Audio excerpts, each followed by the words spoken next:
We've also completely electronically provided a process where any claimant can file online. They never have to go to a claims office.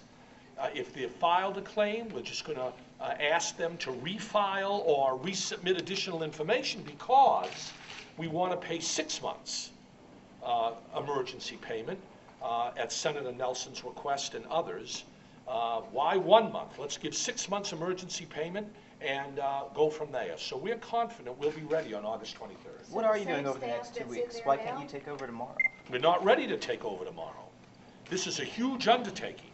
We want to make sure that the website's ready, that the electronic filings are ready.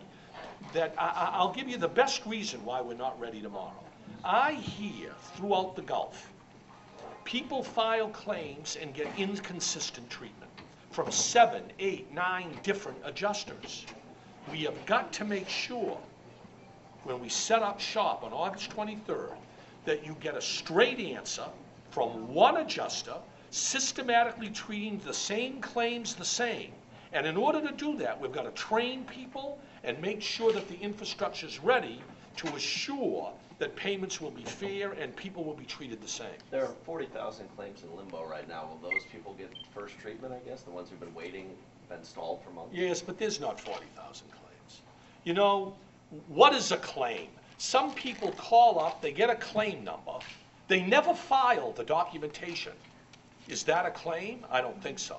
But the answer to your question is, people who have been waiting for their claim to be processed, we will process those claims immediately. What's a more legitimate number in your mind then? Again, I'm not prepared to say what that number is, but I don't think it's 40,000. Do you have any indication that BP is doing what some of the folks accuse them of doing, and that is slowing down or just dragging people along until you take over? Well, when you say slowing down, dragging their feet, I mean, there are some claims you heard today that are rather complicated.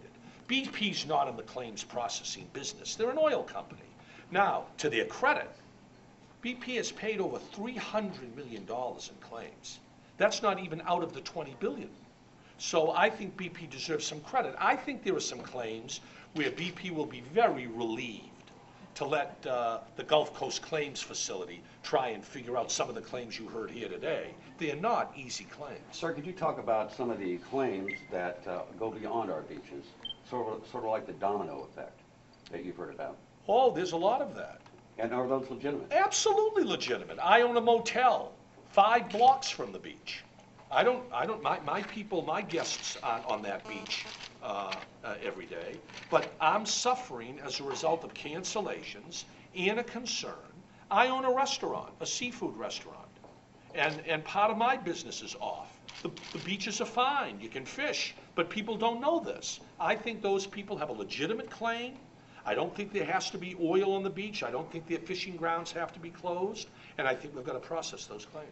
I can't help people if they don't file a claim. People are skeptical. They're not convinced I'm independent. They don't understand how this whole system was set up.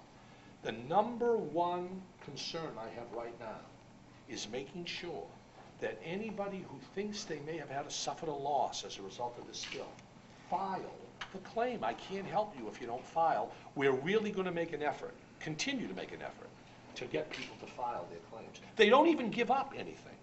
The emergency payments will go out to them for 6 months. They don't have to release BP. They don't have to say that they won't file a lawsuit later. 6 months of emergency payment. They've got to prove their claim, but if they prove it, we'll cut that check.